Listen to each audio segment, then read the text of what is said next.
or an N FET sitting in a P well, it flows as a kind of two-dimensional gaseous vapor right along the surface. And you'll understand what that means when you hear about this diffusion current this week. So the purpose of this lecture is just to understand all about this, how the gate controls the current and what's the mechanism of current flow. And I hope you'll get a good understanding of it. It's pretty simple once you see it all. We're gonna first do a poll for this first lecture though. Let me see if I can run this poll. I want to do a lab exercise lecture and session update poll. I'm not going to do this actually. Then I want to give you a quiz for lecture 1. It's just a little quiz. So you're not allowed to look at your slides or anything. It's supposed to be just a memory quiz.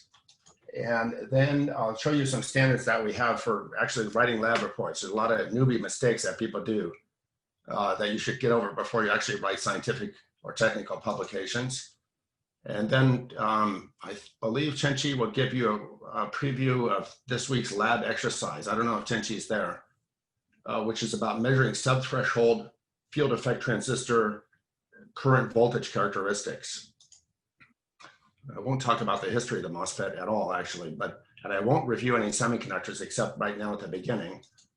But then I'm going to tell you what's a MOSFET and what is complementary metal oxide semiconductor. And in particular, it'll be quite interesting. I'll talk about the physics of transistors and voltage-sensitive nerve membrane channels. And in connection with that, I will also talk about the MOS metal oxide semiconductor capacitor structure here, which is a very important capacitor with the oxide and the depletion capacitor that has to do with how the current in the transistor is controlled. And then you will learn about what happens at the surface channel in the modes so-called accumulation, depletion, and inversion. And also you'll hear about over and over again this whole semester about capacitor dividers and how this capacitor divider formed by this oxide capacitor and this depletion capacitor here results in the so-called backgate or body effect parameter kappa, which is also called 1/n in mainstream CMOS community. Which affects how well the gate controls the current through the transistor. And then finally, we'll do the MOS transistor and subthreshold or weak inversion operation. So that's the plan for this time. Do you see this slide, carrier densities in a PN junction? Okay, good. Okay, yeah, I apologize for that. So remember the Fermi level is the activation, the concentration, the probability of a state being occupied decays exponentially. So now here you have a PN junction, right? And it's N-type here where it's neutral. Here you have the exposed donor atoms. They're positively charged, but these are the charged nuclei of the atoms. And here you have the charged nuclei of the acceptor atoms, and this is a neutral P-type region on the right here. Lots of holes over here as indicated in this log density scale, right? Lots of holes over here in the P-type region, lots of electrons over here, but correspondingly few holes here and few electrons here. And because of the law of mass action on a log scale, these two heights just add up to a constant value because the product of n times p is ni squared. So on a log scale, if you take the log of a product, of course, it becomes the sum. So on this thing, it's beautiful, right? You can just add up these two heights here and they should add to the same value on each side. Now, because you can't see it here, but if you actually worked it out, you would see that on a log scale, the concentration of N, which is big here and has to go to a very low level here, just kind of decreases linearly as you cross the space charged region. Same for the P, it also decreases linearly as you cross the space charged region. But remember, this is a log scale of density. If you now replot, instead of a log scale, plot this on a linear scale. Oh, and by the way, before I do that, I just want to say that this N concentration here and this P concentration here are called the majority carrier concentration. They're majority carriers because most of them are P or N. Okay, so this is the majority carrier concentration in the neutral region. But now if you replot this on a linear scale, look what happens. Remember, it's an exponential. So on this side here, the N are majority carriers, they're same as before, and the P are majority carriers over here. It's more heavily doped on the P side, right? That's why it's much higher. But because of the exponential that is being replotted as a linear thing, you see that the concentration of both N and P is much below the majority carrier level throughout the space charged region. So that space charged region is kind of depleted. There's just a very strong electric field there that's just sweeping out the carriers. But remember, in every place in this silicon, drift and diffusion are always in perfect balance for holes and electrons. So even though the concentration of N and P is very low here, the electric field is very, very high. And so the drift current that's acting on this very low concentration here is exactly balancing the diffusion current in this region. Okay? Now, remember the Fermi-Dirac distribution that says that the probability of occupation of a state decreases like with voltage like KT over Q, every thermal voltage, which is 25 millivolts, the probability decreases by a factor of E, which is a factor of 3. Do you remember what the built-in voltage is of a junction? Who can tell me about how many millivolts is a built-in voltage of a typical silicon junction? Okay, about 0.7 volts, right? So this is 700 millivolts from here to here. 25 millivolts is a tiny fraction of 700 millivolts. It's 1/30th of it. So that's why within a few angstroms of the edge of this depletion region here, the majority carrier density drops very rapidly to 0. It's really like a cliff. It's really quite cool effect. It's because of this very sharp exponential and this big voltage is going across. It took me a long time to understand that, and I hope that this helps with that. Is there any questions about it? Okay.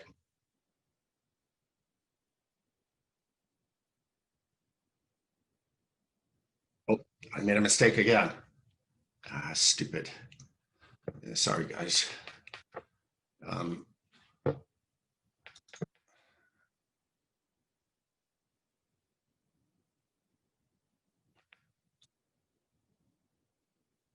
more time. Okay, now when you're writing up your report, turning in your Python notebook, please try to avoid these common mistakes in your lab reports. First of all, not discussing your data sufficiently. Think about a publication. It's really annoying. The readers want to understand your reasoning with you. They want to be able to reproduce your results. So attempt to do it like you are writing a method section of a paper.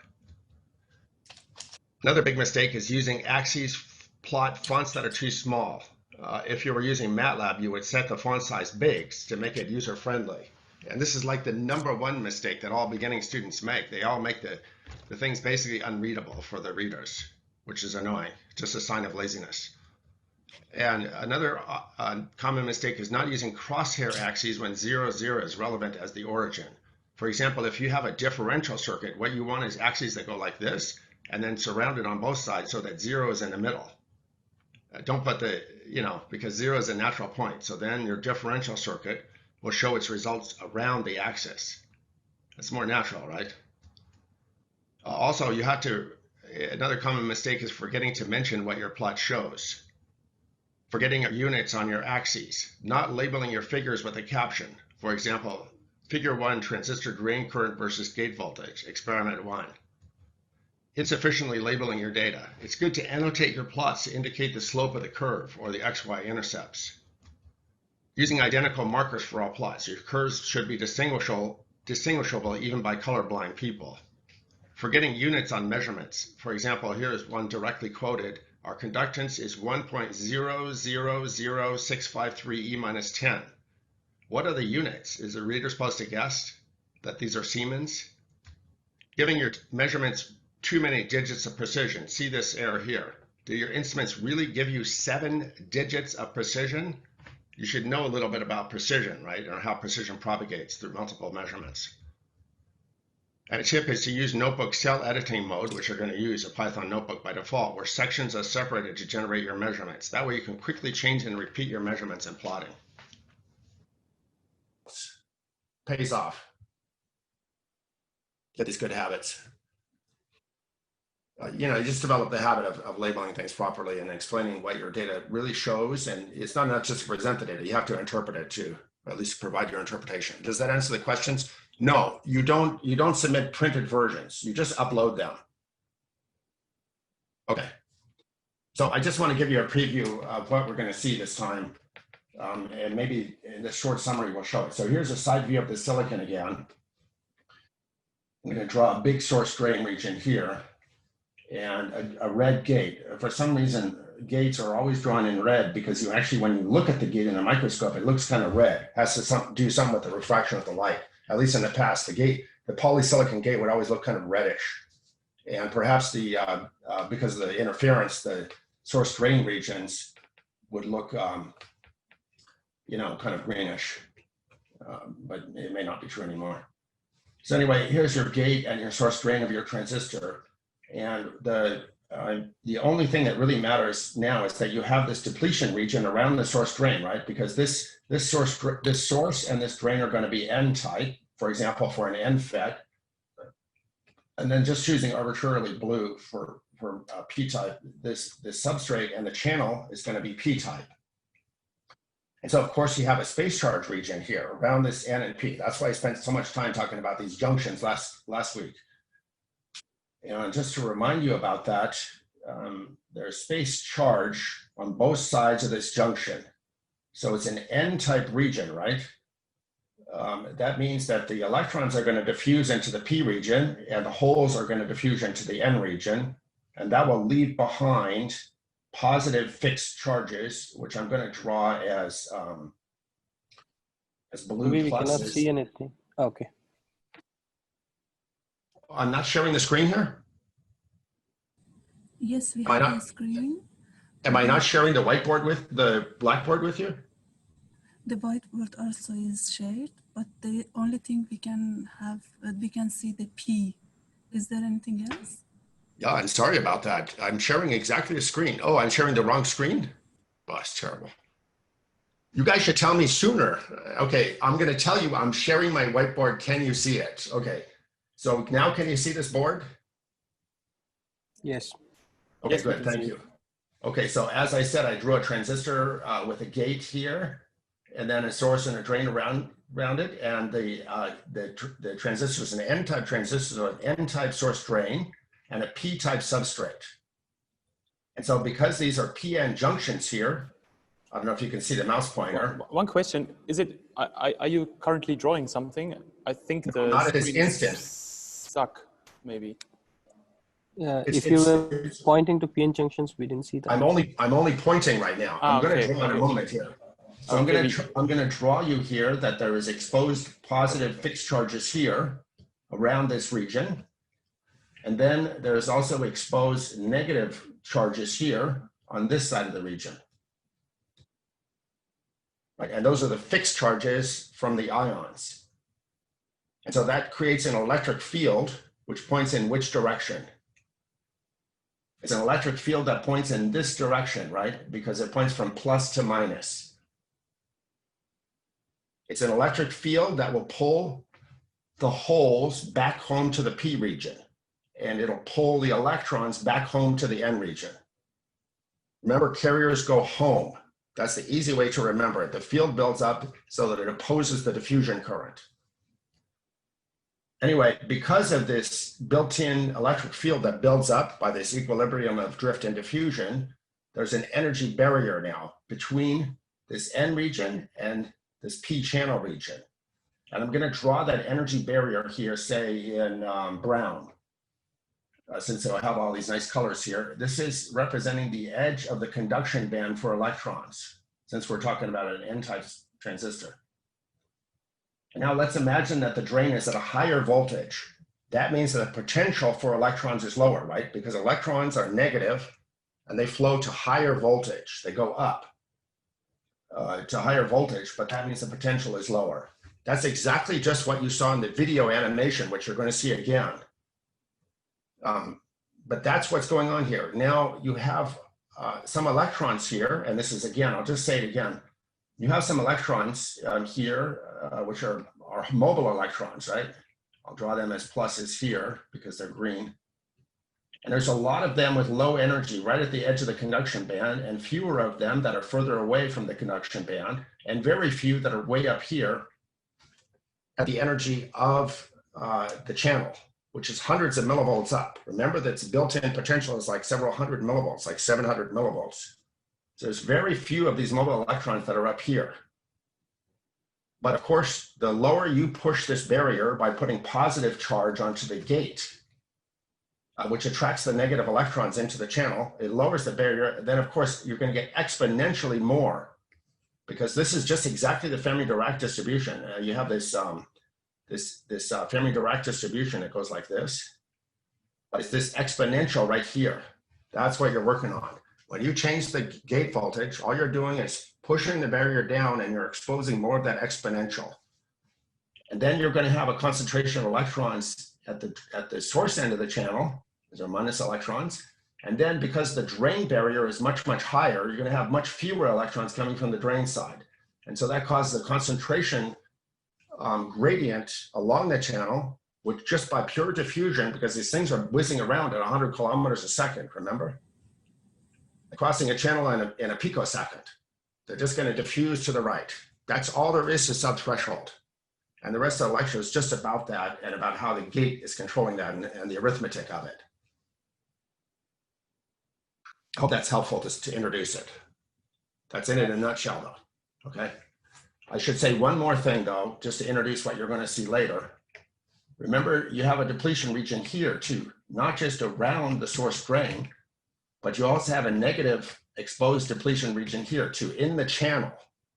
And so where are the electrons, the mobile electrons, that are actually going from one side to the other? These are fixed negative charges here, but the mobile electrons are going to be right pulled up against the surface, exactly at the surface. They won't penetrate at all into the substrate. They'll just be like a two-dimensional gas, again, whizzing around at the thermal velocity. And that is controlled by the voltage here on this gate. But there's a capacitance here, C-ox, and there's another capacitance here, which you're going to see, which is called C-dep, C-depletion. It's a distributed capacitance. And as you put more voltage on the gate here, more pluses here, the new charges that appear on the depletion capacitor have to appear further away, or they have to appear as mobile electrons at the surface. And you'll find out how that fights it out this week and next week to control the so-called surface potential, which is always called psi-s. So we're going to talk a lot about that. Okay, so I hope that's helpful to introduce it. But you'll see in the end, once you get it all in your head, that it's really quite simple. Toby, there are 2 questions in the chat. Oh, let's see. Stupid Zoom is always hiding this chat, so I can't see it. Yeah, it's always, okay, so why are you drawing the electron with a plus? No, this is, oh yeah, that's a good question. So you're asking why is this blue thing here? Is the question why this blue thing here is drawn with a plus? These are not electrons. These are the fixed ions of the donor atoms that have doped this N region to be N-type. Maybe I didn't, these mobile electrons are circles drawn with a minus. The mobile electrons are, so this means mobile. We don't have mobile holes here. That's mobile. And this is fixed.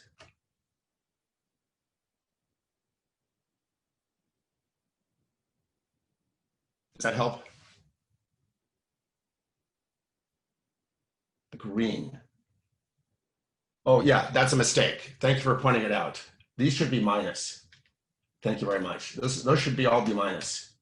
Yeah, those should all be green minuses. You're absolutely right. Okay. Thank you. Let's see, is there a reason why in most cases, at least in CMOS context, the substrate is P-type substrate and not the other way around? Yeah, I don't know why. I'm not sure why P is substrate is the rule. I think it yields lower, defect density or something. Or maybe it's cheaper that way. Okay, that answered the question, I think. Okay. Okay, so let's attempt to go back again. You hear it? Blackboard. Here's a cross-section of a complementary pair of field effect transistors. You have again a PFET on the left that's sitting in an N well. The source and drain are P-type, and you have an N-FET sitting in a P substrate with N-type source drain. And the gate of the transistor is separated from the channel by gate oxide. In between the transistors, there's field oxide, and each transistor has a source and a drain, which are interchangeable. So this is called a PFET. This is called an NFET. This is called an N well and a P well. That's the substrate that the transistors sit in. And here are top and side views of field effect transistors. So a top view, if you actually drew the layout of this transistor, would have an active region in green and a polysilicon gate in red. And if you look at the side view with a cross-section like this, crossing from source to drain from the side, as people usually look at it, it looks like this, right? Just like we saw. The source here, drain here, and gate, and then oxide. But if you look at the view cutting across the transistors, all you're going to see is nothing, except that poly goes over thin oxide where the channel is, and then it goes up where the thick field oxide is. So this is called TOX, or transistor oxide, and this is called FOX, or FOX, which stands for field oxide. Okay, so then there's a set of standard symbols for transistors. So what we do usually is to indicate a PFET by using a bubble to indicate hole carriers. But many people draw transistors like this, where they have an arrow on the source side and it points from P to N.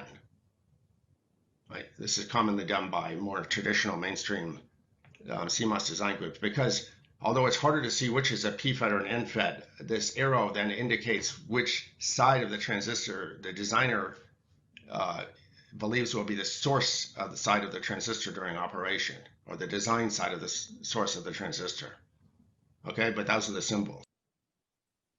And there's terminology. So NFET terminology is like this. The transistor has a drain, gate, and source.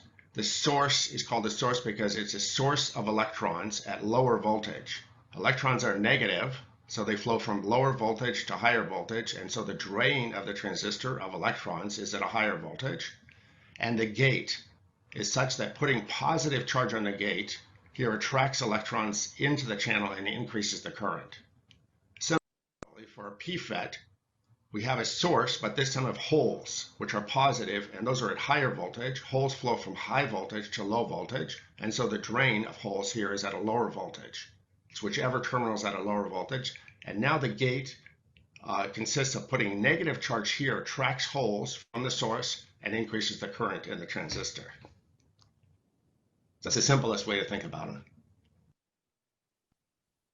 And the basic function, the basic way that such transistors work is that the built-in potentials in the PN junctions here create an energy barrier, like we saw last time, and in subthreshold, controlling the barrier height controls the diffusion current between the source and the drain.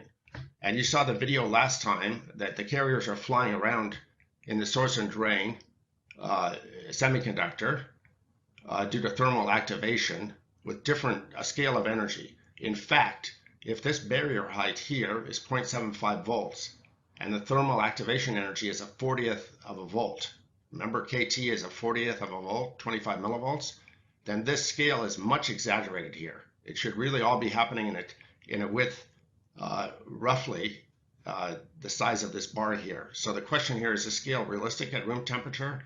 And the answer is no, definitely not. The real barrier height is about 700 millivolts, and the KT over Q, the E-folding voltage for concentration, is only 25 millivolts. So the real scale of such E-folding would only be this big. But this is the situation when the source and drain are at the same potential and the gate is at 0 volts. So there's a built-in barrier, as you saw last time. If you now increase the gate voltage, make it positive, say 0.3 volts, so you put some positive charge on the gate relative to the source and the drain, which are at the same potential. Now you have a situation where some of the electrons from the source and drain can go into the channel. There's no net current because there's no concentration difference. But now if you put the drain at a high voltage, say 1 volt, you decrease the potential for electrons, because remember, electrons like to go to high voltage, right? They're negative, so they go downhill to high voltage. And now you have a situation where at the source you have a high concentration, at the drain you have zero concentration because the barrier is very high, and as a result you get a net current flowing through the channel. That's the basic mechanism of current in subthreshold. That's all there is to it. And everything else is just eye candy on top of that.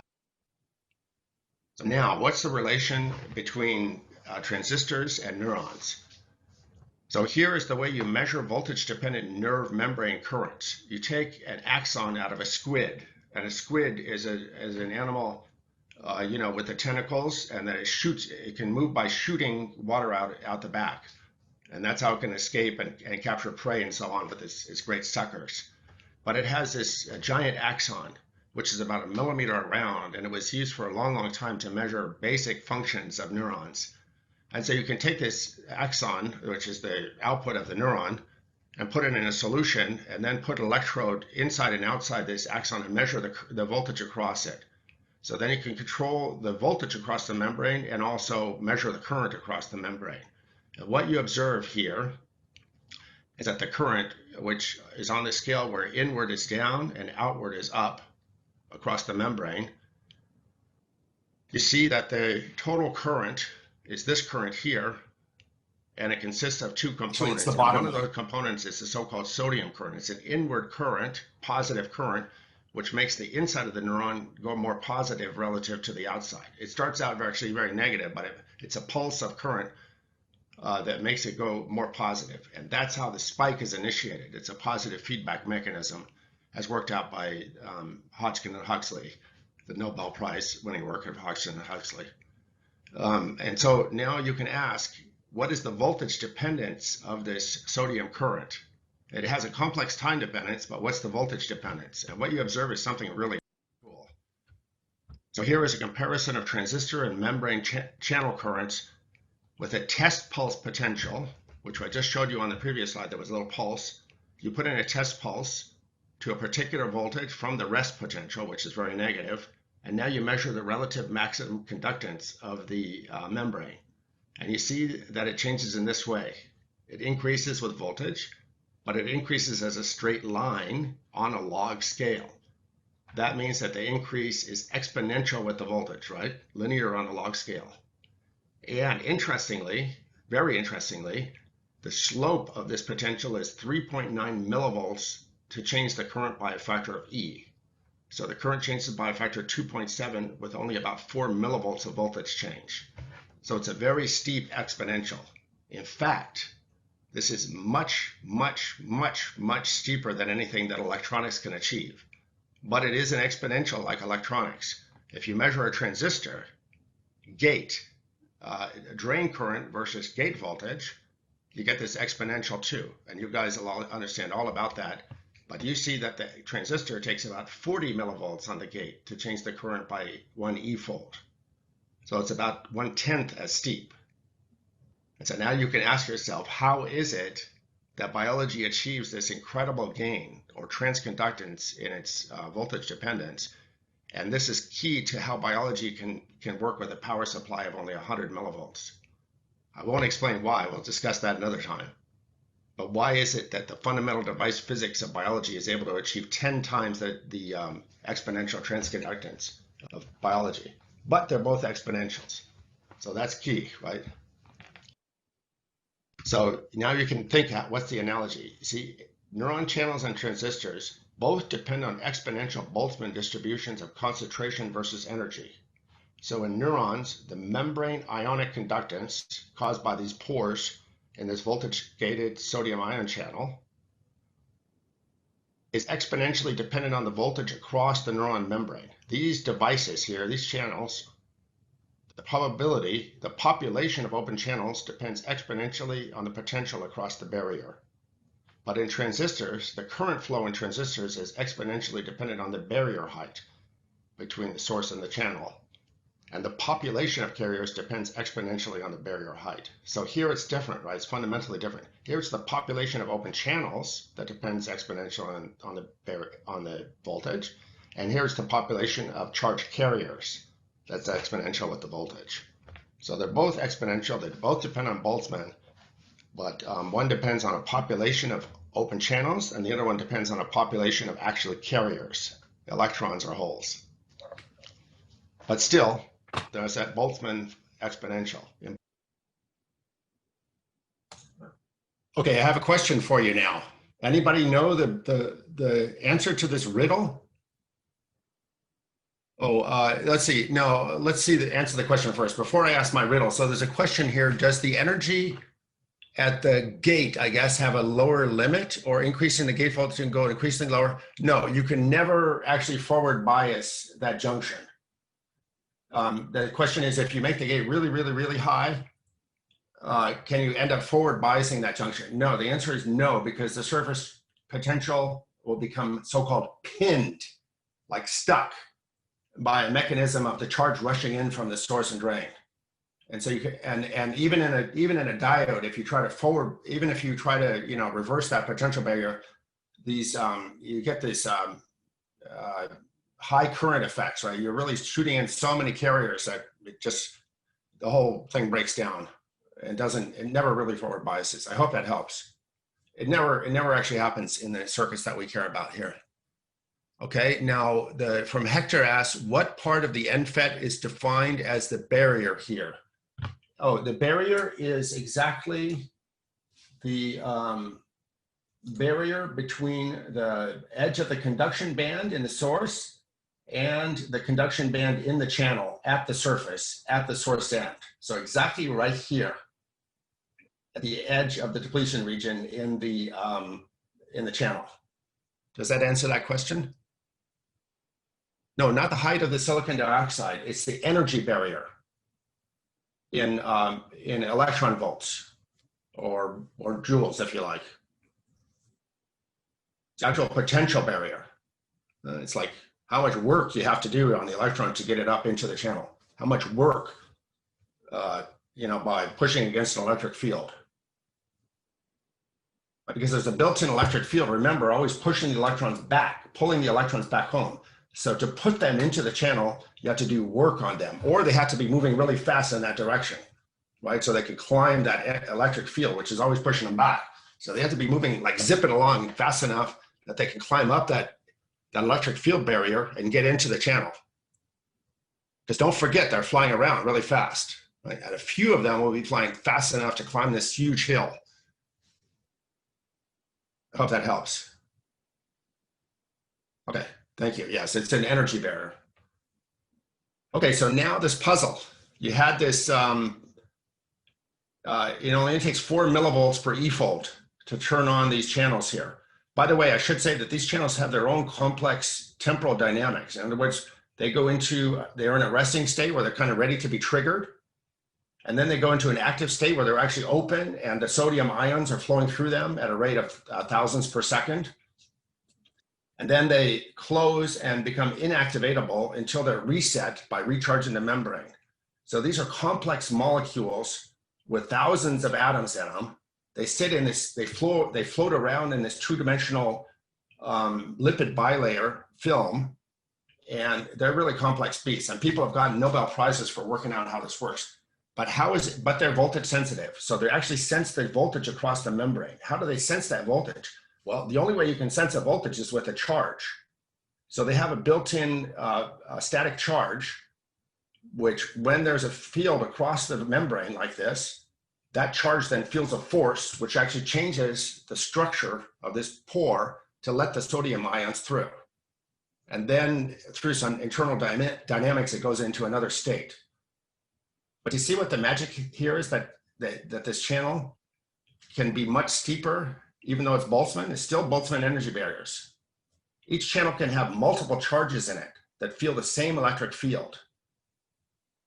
It's very different than a transistor. So for example, if this channel had 4 charges all working together, then altogether they would feel 4 times the same force, create 4 times as much energy for the same electric field, and they can be linked together.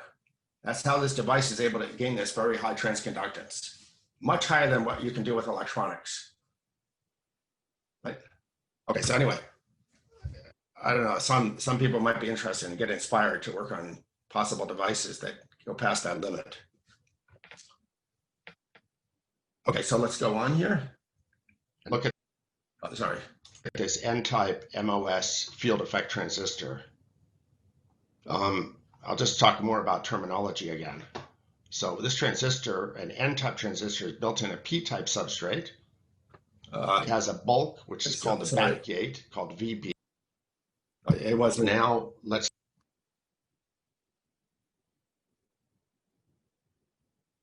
for some reason it's acting weird.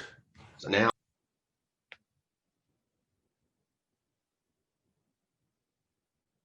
look at this N-type MOS field effect transistor. I'll just talk more about terminology again. So this transistor, an N-type transistor, is built in a P-type substrate. It has a bulk, which is called the back gate, called VB, which is P plus connected to P. It's the same type, so there's no junction here. It's just a good electrical connection to this P-type substrate. And the transistor source and drain N regions are surrounded by a depletion region. Just as you saw last time between P and junction, there's always a depletion region. So this is N plus here. This is P minus, so these are neutral regions here. But around this, there's actually this PN depletion region. We only show it kind of as one side here. And actually in the channel, there's also a depletion region. And the current in the transistor depends on the combination of all these voltages, the bulk, the source, the gate, and the drain. And in particular, it depends directly on psi S, which is so-called surface potential. No, you can't have access directly to the surface potential, but that's the potential matters that controls the current. And you always operate this transistor where Vs is bigger than 0 volts, Vb is 0, right? That's defined to be ground. That's the lowest voltage. And the source voltage must be higher than that so that the junction is reverse biased, so N is higher than P.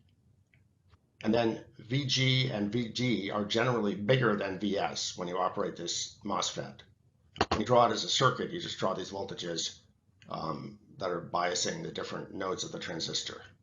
So all voltages are referenced to this bulk voltage, Vb, which is 0, by definition 0 volts. So now let's look at this regimes of operation for a field effect transistor, which is dependent on the gate source voltage. So there are 3 regions: cutoff, where the surfaces accumulate; subthreshold, which is weak inversion, where the current flows through diffusion; and above threshold, which is strong inversion, where the current flows through drift. We're going to talk about subthreshold weak inversion regime this week.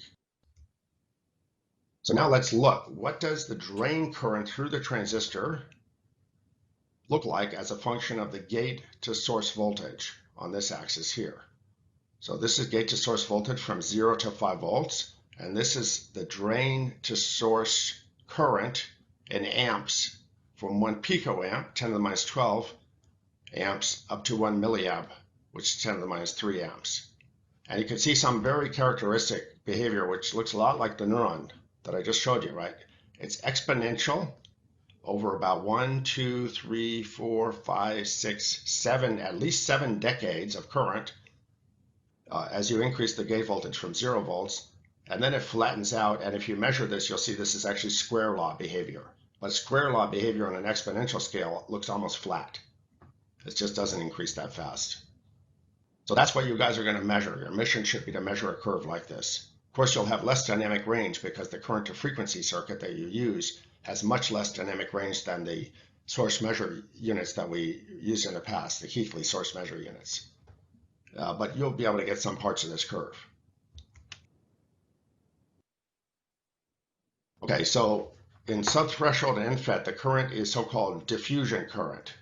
And now I'm going to work out the equations of subthreshold current kind of from scratch. So you have a source, gate, and drain voltage. And now we define Z as the dimension along the channel from source to drain. And we have the edge of the conduction band where you have the electrons here. Here is the concentration at the source end of the channel. And here is the kind of concentration at the drain end of the channel. And now we know we assume that the current is diffusion current. So the current in amps is just given by the diffusion equation. It's the electron charge times the diffusion constant in meters squared per second times the concentration gradient in number per meter cubed per meter. Okay? Here, N is the carrier density and number per meter cubed, and D is the diffusion constant. So if we can work out the concentration gradient and know what the diffusion constant is, then we can work out the current. But what is this concentration at the drain and source end of the channel? You could work it out from complicated band theory, but now I'm going to give you the story which leaves out the really complicated physics, which is not that useful. So again, you have a surface potential psi s, which is defined here at the surface, at the source end of the channel. So now you know, because of Boltzmann-Fermi, the Fermi-Dirac distribution, and the fact that this conduction band is far from the Fermi level, that the concentration of electrons in the source end of the channel is some pre-exponential constant n0 times e to the minus theta s over ut. What is theta s? It's the barrier from the source to the channel at the source end. The energy barrier. That's the Fermi-Dirac distribution, right? Some constant, which is dependent on temperature, times e to the minus barrier height in volts divided by the thermal voltage. Makes sense, right? Just exactly the Fermi-Dirac distribution. And then the concentration at the drain end is the same thing, but now the barrier is the drain barrier. So now you have the source and drain concentration, so you can work out the gradient of concentration, right? But first we need to work out the source barrier. So the source barrier is actually some built-in barrier. That's the built-in potential between the N and P regions, which we worked out last time. It's proportional to the thermal voltage times the log of the product of donor and acceptor concentrations divided by the square of intrinsic concentration. But it's this built-in barrier minus Q. You need that to change from volts to potential. Minus Q times psi s minus Vs. If you look at this, it's just how much the barrier is reduced or increased by a source voltage. Okay, so psi s is the potential here. Vs is the potential at the source. And if that voltage is 0, it's exactly the built-in barrier. And the same for the drain end. So now you know that the concentration gradient is dN dz. It's just the source concentration minus the drain concentration divided by the channel length, which is the drawn transistor length or the effective transistor length. And so now you can just plug that in here and you get that I is minus Q times the width of the transistor, because the wider the transistor is, the bigger the current, times the diffusion constant for electrons, times the gradient of concentration, which works out to be I0 e to the psi s over ut, times e to the minus Vd over ut minus e to the minus Vs over ut. Okay, let me pause that for a moment here, because I realized that I didn't quite explain it completely. Here, this business right here, this psi s is the energy barrier.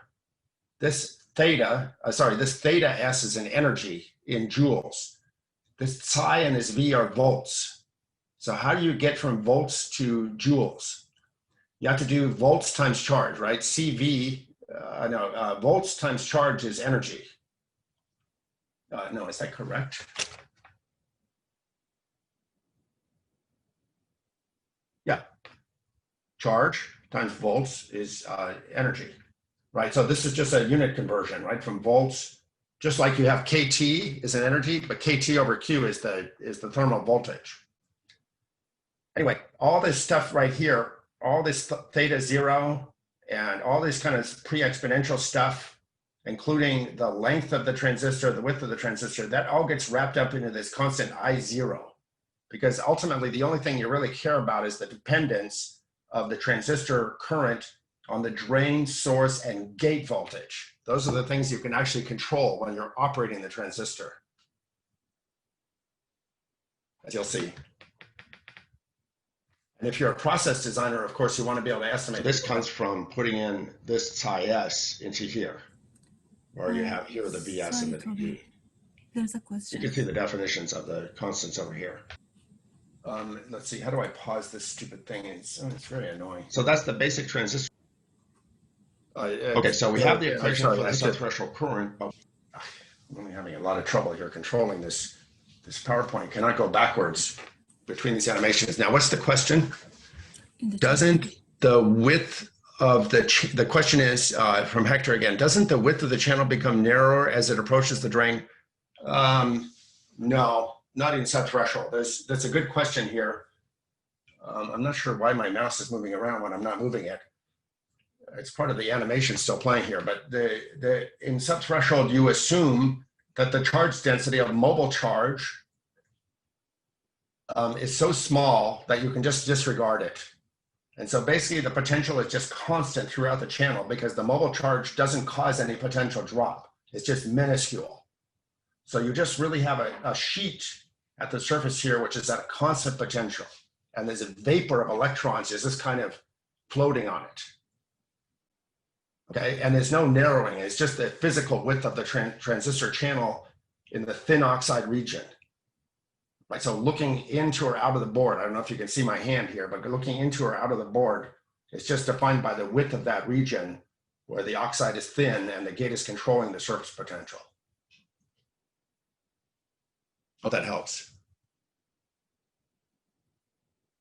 Okay. I'm having a great difficulty here actually controlling this thing.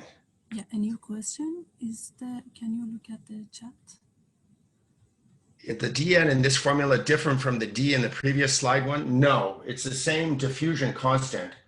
But of course, in reality, you realize that the electrons are going to be bumping into the surface because the electric field from the gate is pulling them up and hitting the surface. So it's not like a normal PN junction where you're talking usually about a bulk diffusivity.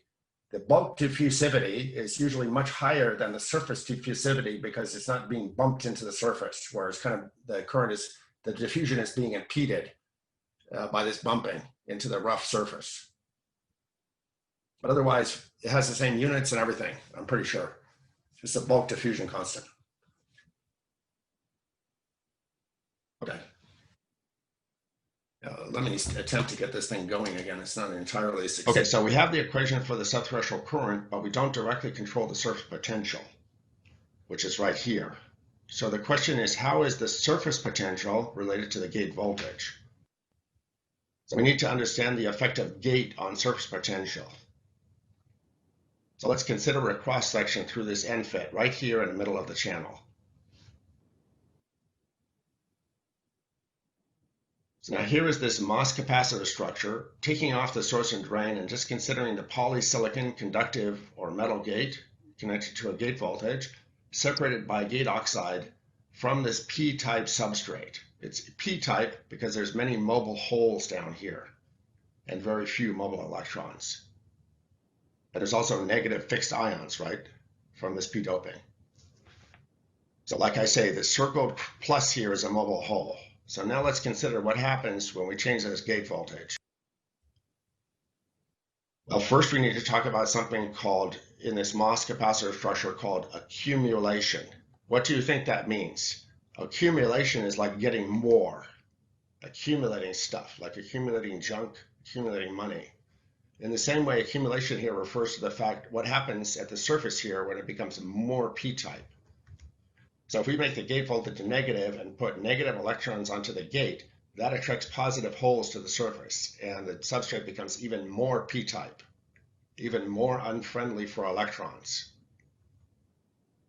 And so this arrows here indicate how the field lines from these mobile holes terminate on these mobile electrons up here. Okay? So this is called accumulation. The surface is accumulated with majority carrier. It's made more P-type. And then you have a flat band situation where the gate voltage is around 0 volts relative to the substrate. And the majority carrier density is just constant here, and it's equal to the dopant density. And now you have a very important region for subthreshold, which is called depletion. You can imagine what that is. You're pushing away these holes here by making the gate voltage positive, but not too positive, less than the threshold voltage, putting some positive charge on the gate. That pushes away these mobile holes here and leaves behind only the negative fixed ions. Okay, these are the atoms that you've doped the substrate with, which are acceptors, so negative ions. In depletion, the majority carriers get pushed away, the fixed ions end the charge field lines, and the depletion region, space charge region, is formed. So it's just like the PN junction space charge region, but in this case, you formed it by just pushing away the majority carriers. And finally, you make the gate voltage positive enough, you get into the situation where all of a sudden charge rushes in from the sources and drains.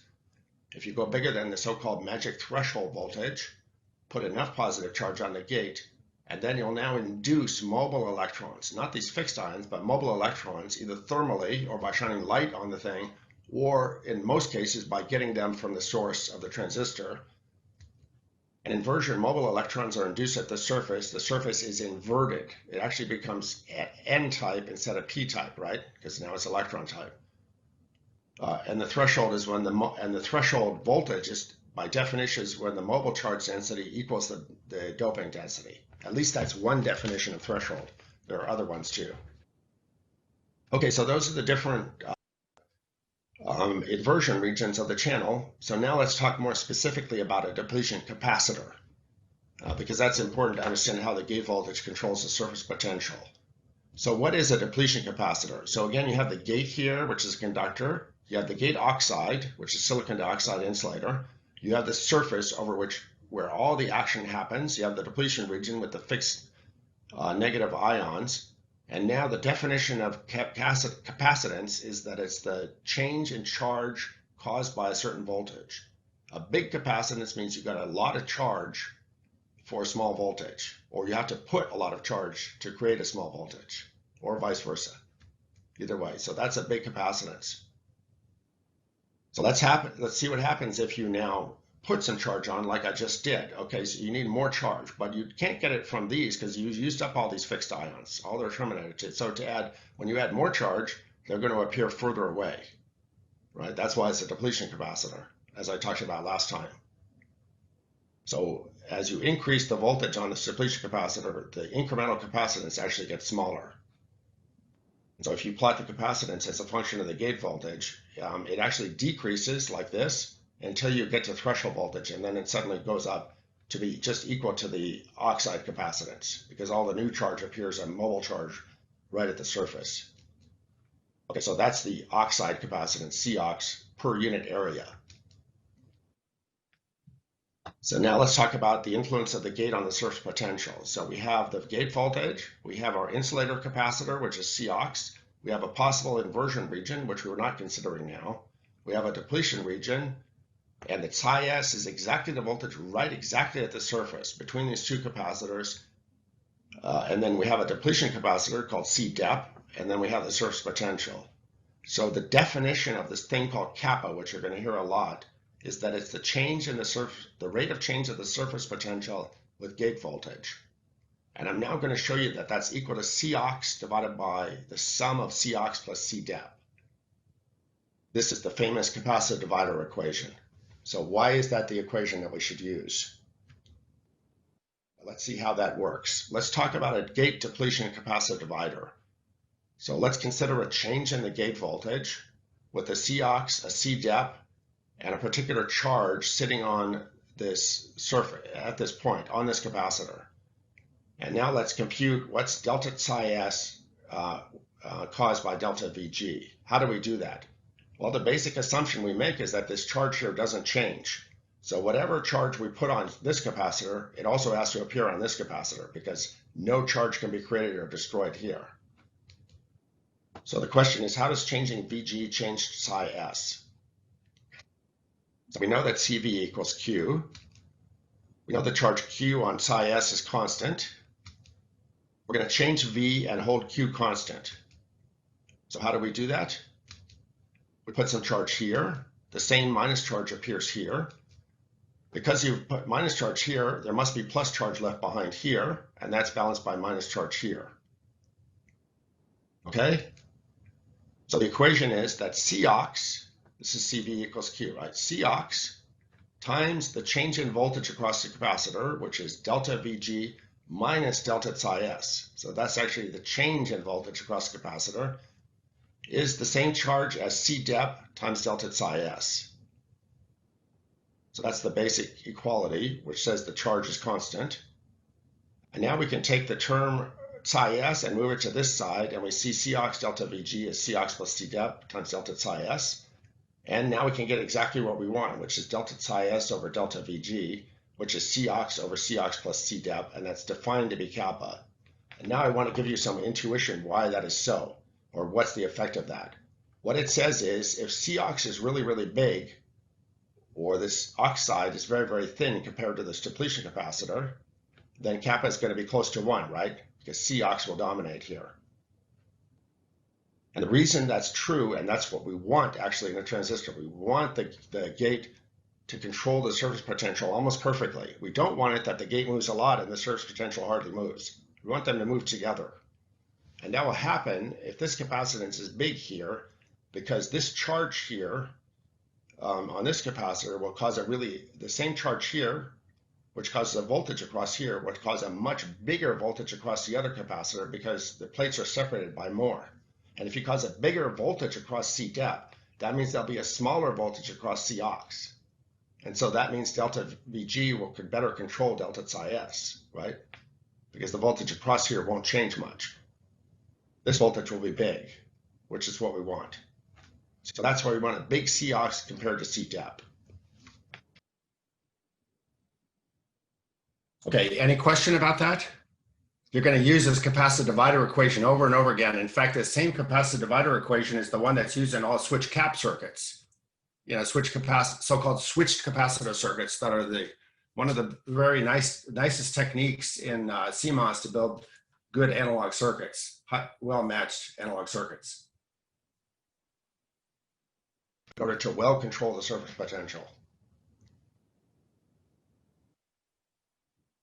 Okay, so now we can work out the equations for the subthreshold FET completely, because we now know how the gate voltage affects the surface potential, and you can just work it out here. The forward current is IF, the reverse current is I0, and the off current is IR, and the off current is I0.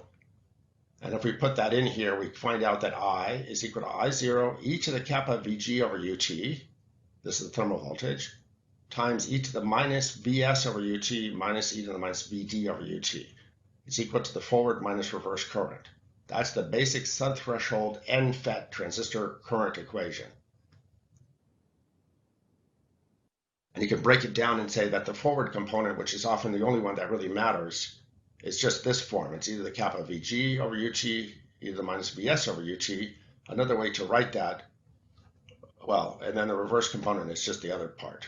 It's just all the same, all different ways of writing the same thing, splitting it up. So now let's look at this surface potential as a function of Vg in reality. I just told you that psi s follows Vg because of the capacitor divider with a slope of kappa, which is the capacitor divider. And that's true as long as the surface is just depleted. Right? But as soon as you go into inversion where the surface potential gets pinned by the charge that comes in from the source, then the surface potential stops changing linearly with Vg. It kind of becomes almost constant. And what do you think happens in this region right here? You're making the gate voltage higher and higher, but this psi s is not changing. What's happening in that part? How is the voltage getting taken up? Well, it's cool. What happens instead of the voltage going up, the charge goes up. You'll see next week.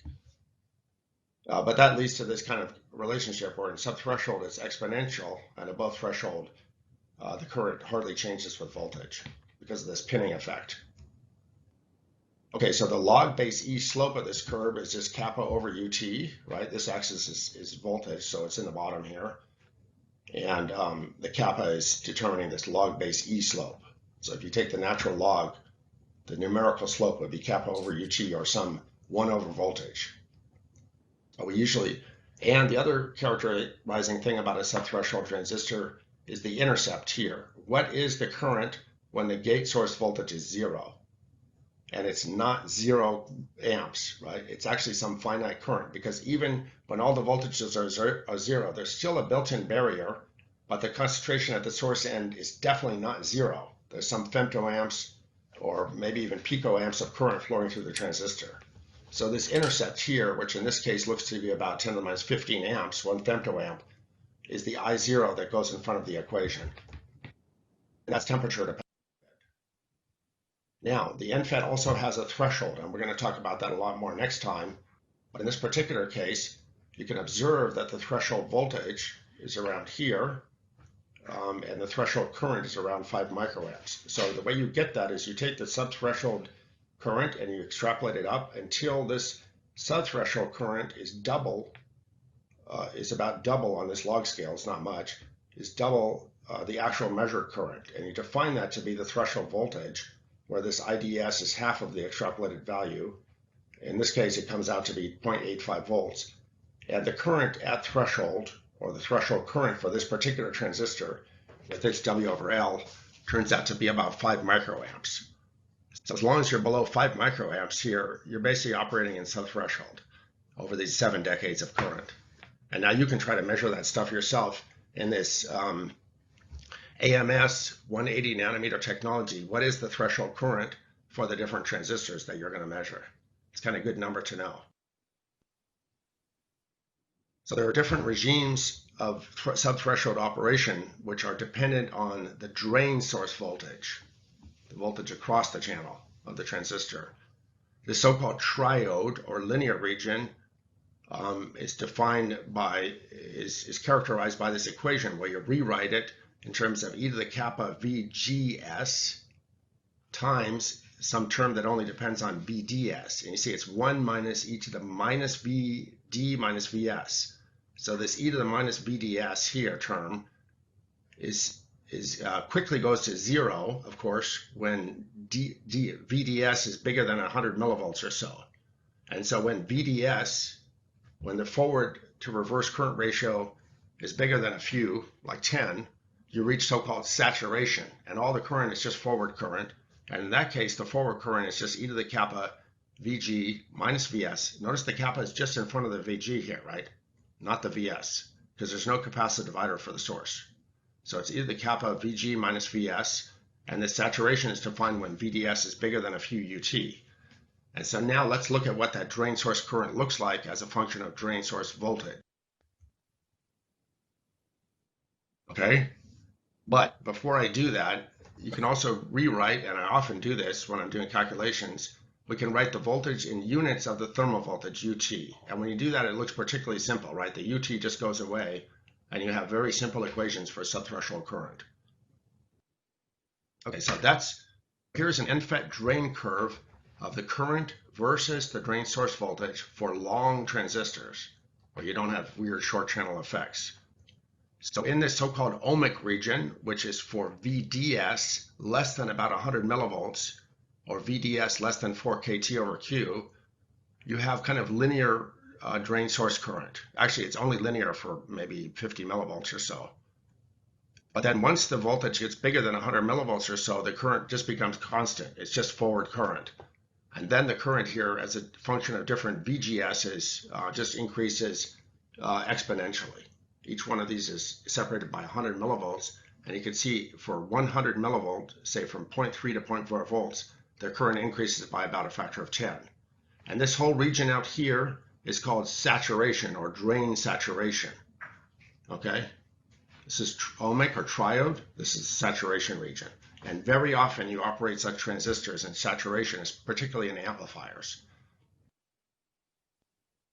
Okay, so now what about this pre-exponential I0? The people that like device physics are not satisfied that we haven't calculated I0. Well, I'm not going to calculate it because it's a complex calculation and there's not much you can do about it. It's just a function of the process technology. But this I0 here comes from the built-in barrier and the doping concentrations. It takes the form I0 is NS UT squared beta of temperature times exponential of e to the minus kappa VT over UT. This NS is a kind of dimensionless source concentration in number per unit volume. This UT beta, UT times beta, beta is the Bucy ox W over L that you're going to hear about, Bucy ox that you're going to hear about next time, but it accounts for the diffusivity of the transistor. And there's another factor of UT that comes from the density of states. And the most important factor in I0 is the e to the minus kappa VT. What's VT? VT is the threshold voltage over UT. So what this says is that I0 is directly dependent on the process threshold voltage. The higher the threshold voltage, the lower I0. The higher the threshold voltage, the harder it is to turn on the transistor, and naturally, the lower I0 is. But I0 is exponential in this threshold voltage. That's the important thing. And that affects the matching characteristics of the transistors. So they become log normal distributions in terms of I0. I'm going to tell you about P-type MOSFETs. We talked about N-type, now we're talking about P-type. It's exactly the same like an N-FET, except that now the P-FET lives inside an N-well, which is the back gate. It's usually tied to the positive power supply voltage, and all the voltages are flipped. So this N-well is always the highest voltage in your chip, so that the N is always higher than the P, and so that all the junctions are at least zero biased and mostly reverse biased. But you have the same source, gate, and drain voltages. The gate, drain, and source voltages are always less than this well voltage, which is VDD, and the source voltage is bigger than the drain voltage in this case, not less than it. And so all voltages are referenced to this V well, which is usually VDD, the positive power supply, and you can draw the voltage connections to the PFET like this. So if you look at the equations for a subthreshold PFET, you see that there's a source, gate, and drain voltage. There's a forward and reverse current.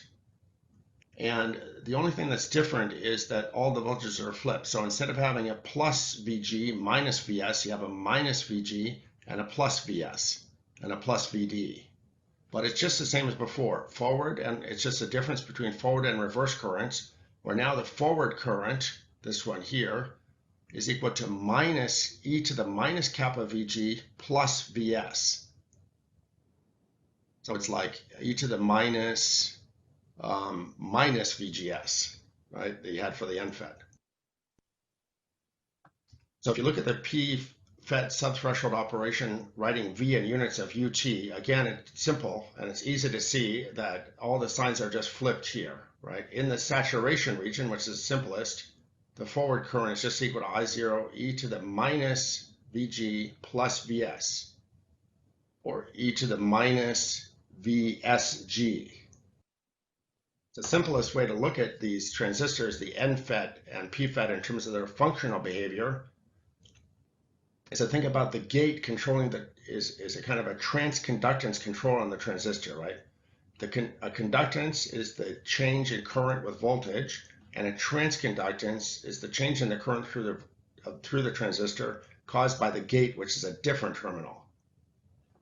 And then the source has a very big conductance because the current is exponential with the gate source voltage when the drain source voltage is big, even not when it's saturated. So the source always acts like it has a conductance. But in terms of the drain, as long as the transistor is saturated, this transistor is trying to make basically a constant current that doesn't depend on the drain voltage. So it's acting like a current sink. The FET is just flipped around, right? So now you have a source conductance on the top. The gate is still the transconductance. The well is just a reference potential, usually the power supply. And now the transistor acts like a current source that's pushing current out instead of a sink, like for an NFET.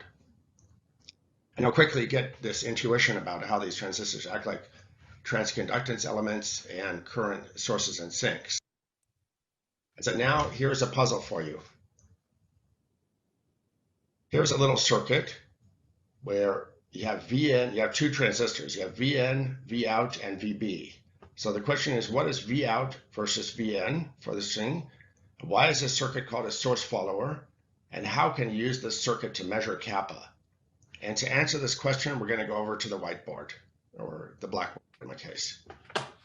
Okay, that was a real blast. I'll just tell you, next time, the whole lecture is going to be about above threshold operation, not subthreshold, above threshold. So you learn the basic concept of overdrive, threshold, transconductor, and so on. And we'll do some more circuit stuff. And we'll also talk next week about an extremely important topic for amplifiers, which is drain conductance early effect. How does the current actually change in reality when you change the drain voltage? In this week's lecture, the current is just constant once you're in saturation, right? Once there's no reverse current. But in reality, the current does change, and that's critical for building good voltage amplifiers to understand that. So let's do the puzzle, huh? And then we'll be finished with the lecture, and maybe we'll have a demonstration actually of the laboratory exercises. Is Shenchi with us this time? Okay. Okay, guys. First of all, does anybody have a question right now about the stuff that you've seen? Otherwise, let's do this puzzle together. So the question is about this little circuit with two transistors. I'll show you the short Andre von Schaik notation for transistor, right? Here's your two NFETs. They're just signified by this little gate sitting on a wire. That's ground. That's a symbol for ground, and this is a symbol for positive supply. And then you have a V in here, a V out here, and what we call VB. VB always means bias. Okay, so that tells you that's what sets up the circuit. It biases it. Bias is the terminology that people use in this business to say this is how you set up the circuit to operate. And it comes from the old days of vacuum tube when you would apply a bias voltage to the terminals of the vacuum tube. So can we now calculate the behavior of this circuit using what we just computed, the mathematics? I mean, can we just think about the circuit first? And by the way, this is the most basic circuit that we always ask you on the exam. You have to be able to do this circuit as NFET, PFET, really understand it, how it works in the time domain. And once you understand this circuit, you kind of understand half of CMOS electronics because there's a lot of people that still use these so-called source followers in lots of practical chips because they work at extremely low supply voltages, even less than half a volt. You can still build good analog circuits with them if you know their limitations. So let's just think about this circuit first, how we think it might work, right? We just said that this transistor down here at the bottom, let's call it MB, and we'll call this transistor up here MN. So this MB, how do we imagine that it should operate when this circuit is working as expected? I'll just tell you that it should only work when this drain voltage V out is high enough to saturate the bottom transistor. Saturated means the VDS of the bottom transistor is big enough so that the current there is just constant. Okay, that's how the circuit should be operated. The bottom current is just a bias transistor. In effect, it just acts like a constant current sink, sinking a current IB. That's how it should work. So how do we calculate the output voltage and as a function of the input voltage using the subthreshold equations? I'll just do it as simple as possible. We know that there's a current here, and there's also a current here, but they're the same current because there's no current going out V out. We'll assume there's no capacitor there. It's just exactly the same current. So therefore, you just have to set the two currents the same. And what's the current in the bottom transistor? I'll use the shorthand notation, right? The current in the bottom transistor, leaving out the I0 and everything, assuming it's the same, it's just E to the kappa. And notice you draw the kappa not like a K. The kappa is like a Greek kappa. It's E to the kappa VB. We use units of the thermal voltage too, because that's the same in both equations. Right? So that's the current in the bottom transistor, E to the kappa VB. Vs is 0. So we can leave it out. Nice simple equation, right? In the same way, that has to be the same current as the current in the top transistor. What's that current? It's E to the kappa. What's the gate voltage? The gate voltage is Vn. And what's the source voltage? The source of the top transistor is this point right here, right? That's the source of the top transistor. It's the drain of the bottom one, but the source of the top. So that's V out. That's setting the two currents to be the same, canceling the I0, assuming that W over L is the width and length are the same. Simple, right? So now you can just take the log of both sides, and now you can just look at it and say we want V out as a function of Vn. So we just move the V out to this side, move the VB to this side, and we found out that V out equals kappa V in minus VB. Assuming that the bottom transistor is in saturation. That's what we assumed when we took this equation, right? Didn't include the 1 minus e to the minus VDS term. And so now you can plot that, you know, you can plot the V out versus VN. I'll just plot it here. Called VN and V out.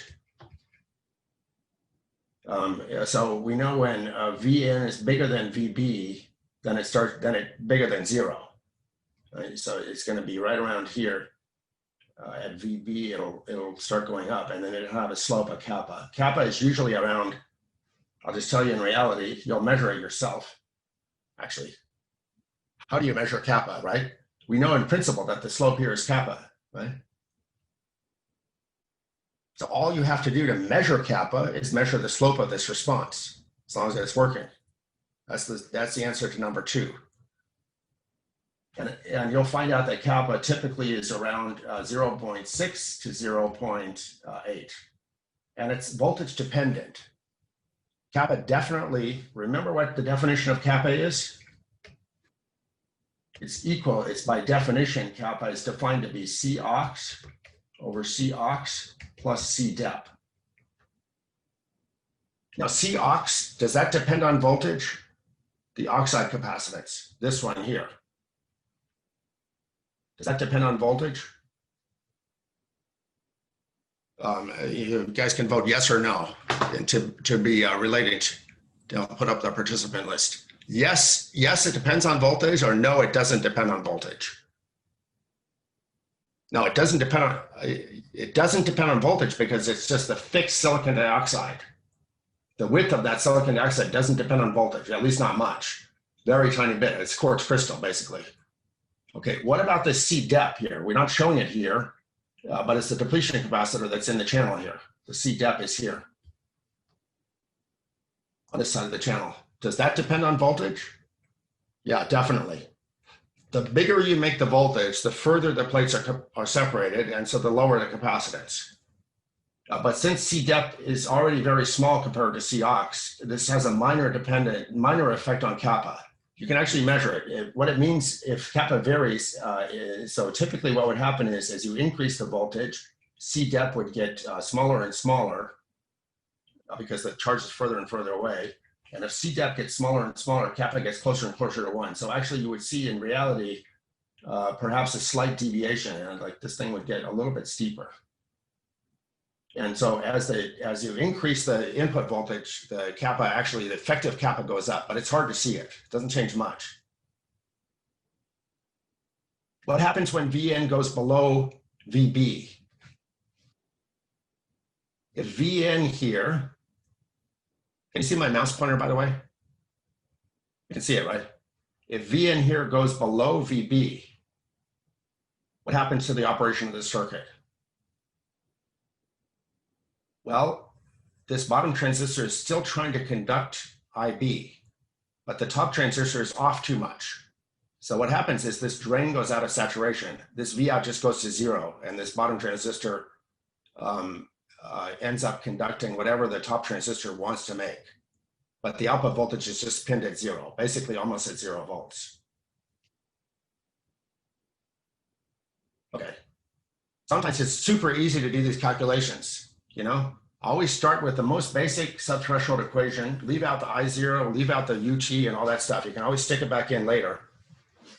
But, you know, you'll see right away, you'll soon find out that the subthreshold equations are nice thing. And in a week or so, you're going to be calculating stuff with great ease, like a diff pair.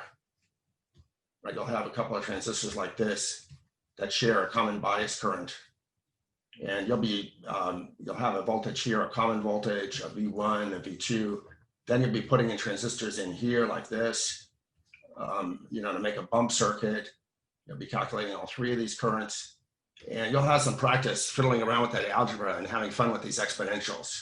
And you'll find out it's quite easy in subthreshold to do all these calculations, almost always. And then you can have fun trying to measure and see how much does the theory actually represent reality. Sometimes it's pretty good and sometimes it's not so good. Okay, now is there any more questions? Oh yeah, so are we, oh yeah, that's a question. The question from Mar is, are we assuming the top transistor is also in saturation? If so, why? Okay, because that's the way we design the circuit. We just make sure that V out is always going to be below this positive supply voltage. And it's always going to be below it, always. I mean, unless you put Vn way above VDD, this is called VDD for traditional reasons, having to do with the vacuum tube stuff. This top transistor is always going to be, it's always going to have a drain source voltage that's bigger than a few hundred millivolts. Yes, that's correct. It'll be in saturation. So that's why you don't even have to include for the top transistor here, the drain source term. Both transistors here are just operating in saturation. And for a lot of transistor circuits, that's true. Like this differential pair that you're gonna, whenever you see a transistor circuit drawn where there's no connection on the drain side, that means it's operating at saturation implicitly. Okay, so the next question is, let's see about the lab circuit board. So from Massimo, he says, do you know where we could buy the analog VLSI book? On Amazon, it's not available. Oh, that's a good question. We'll try to get you a PDF of that unofficially. We'll try to share you a PDF of that book if we can find it. Toby, there is another question. How do we get access to the data sheet of the lab circuit board?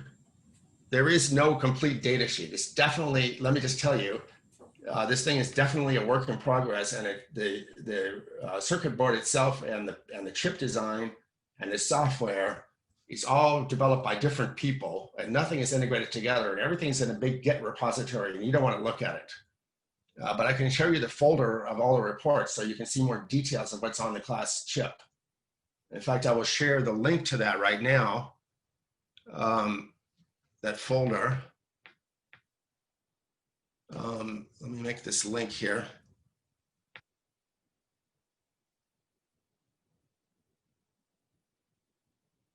And now you can tell me if I can put this on the chat here, link to class chip reports and docs.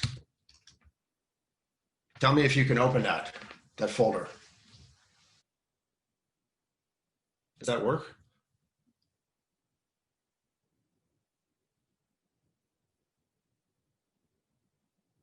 If I look at that folder, this is the folder of all the lectures and stuff, which we don't want to share with you. Some of them is just messy, but you see here, this PDF.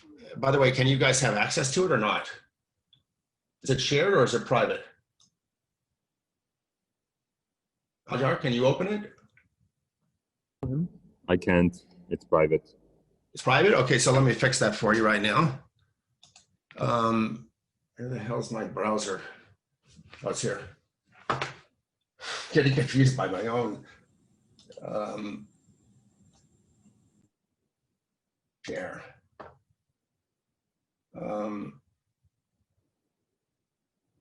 Anyone with the link in view? Yes, copy a link. Try it again with that same link. I may have to give you a new link.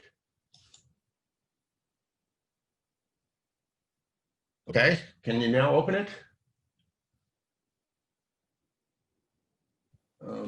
Works. Is it good now? Okay, like I say, there's the Alex Schwab, who did the PCB design and characterized the actual chip. His thesis, NSC thesis report.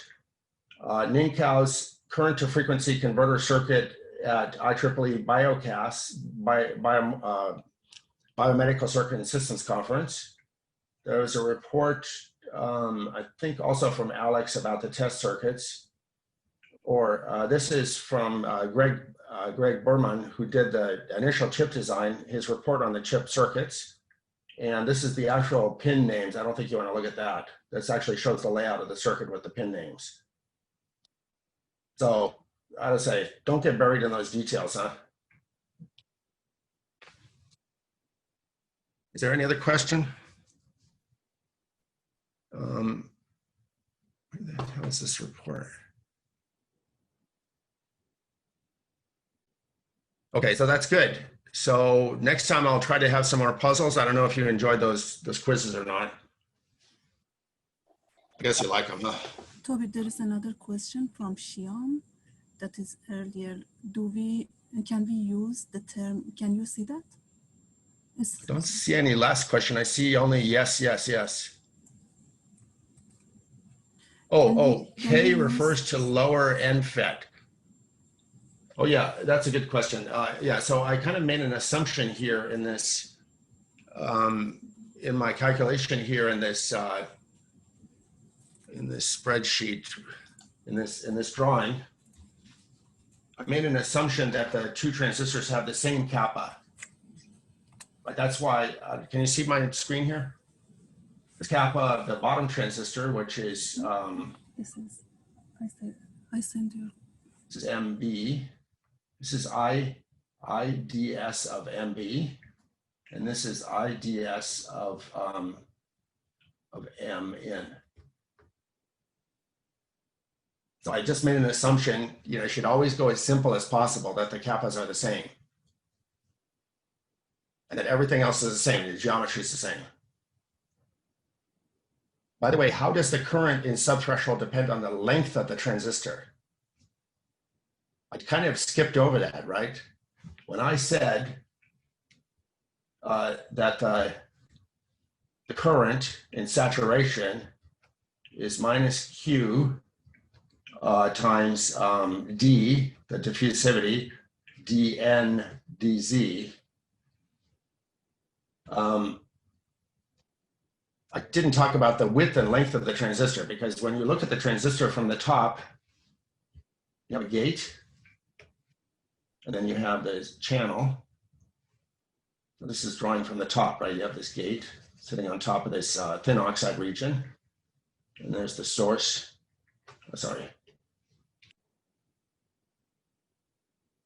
Source. And the drain, and then the channel has a geometry which is defined by the length of the transistor L and the width of the transistor W. So how would you imagine, how would you just guess that the current actually depends on the length and width of the transistor? Well, it's kind of obvious that I is proportional to the width, right? Because the wider the transistor is this way, the bigger the current's going to be, because it's just like a wider river, right? Well, what about the length? Well, that has to go into this gradient here, because remember, dN dZ is NS minus ND drain, which is 0. It's a concentration at the source divided by the length. And so it ends up being proportional to width over length. So if everything else is the same, you make the transistor 10 times longer, it's going to have 10 times less current because the gradient is 10 times smaller. It's just, you have the same concentration, but it takes 10 times longer to decay. Is that clear? And you'll see next week that above threshold, it's also proportional to W over L, but in that case, because the electric field is inversely proportional to the length. Okay, so the last question is, can we use, oh yeah, from H to everybody. Can we use the term early effect? You guys are looking at the chat too, right? Can we use the term early effect and channel length modulation interchangeably? Yes, you can. Because early effect is described with bipolar transistor and channel length modulation in MOSFETs. It's true. People typically called it early effect in bipolar, vertical bipolar transistors, NPN and PNP vertical bipolar, because this guy named Jim Early. It's not because it's early in the day. Early is a guy named Jim Early, who figured this stuff out for vertical PNP bipolars. These are bulk transistors, but he figured that, he saw that the current in this vertical bipolar depends on the voltage across the, let's see, the collector emitter voltage. But it was just a length modulation. So it's the same effect in transistors, it's just a channel length modulation. But this guy, Jim Early, is why everybody calls this the early effect. You read about him in Wikipedia.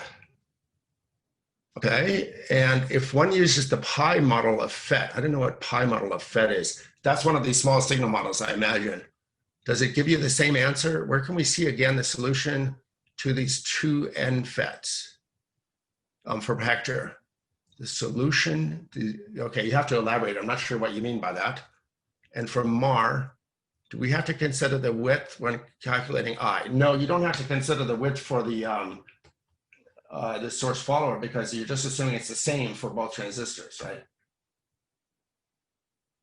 So it just cancels out, just like the length. It appears in the I0. It's buried in this I0, which is just assumed to be the same. Oh no, by the way, you should not call this, you should learn right away. This is sort of fundamental. Let me make this big and red now with the power of my nice pen here. It's called a source follower. But why is it called a source follower? You see why it's called a source follower? It's because this source here of this top transistor here follows the input. The source here, which I'm not able to draw very well, but this source right here, that's the source of the top transistor. The source follows the gate. Why does it follow it? Because when the gate goes up, the current is constant, right? It's set by the bottom transistor. If the gate goes up, the source must go up. Otherwise, the current would increase in the top transistor. So that's why the source, the VGS of the transistor, more or less, is constant. If the gate goes down, that'll turn off the current in the top transistor, but it must go to this current, right? So the source will drop down until the current is equal to the bottom transistor current. That's why I call it source follower. The source follows the gate. It's not the same, right? It's almost a unity gain buffer. It has a gain of about 0.7, 0.8, but it's not exactly. So it's widely used, and it's like the most basic buffer that you would just put in a circuit to buffer from one point to another, you know, from a high impedance point to make a low impedance output. If you don't care about the voltage shift, it's also used for level shifting. And you can shift the voltages up and down with it.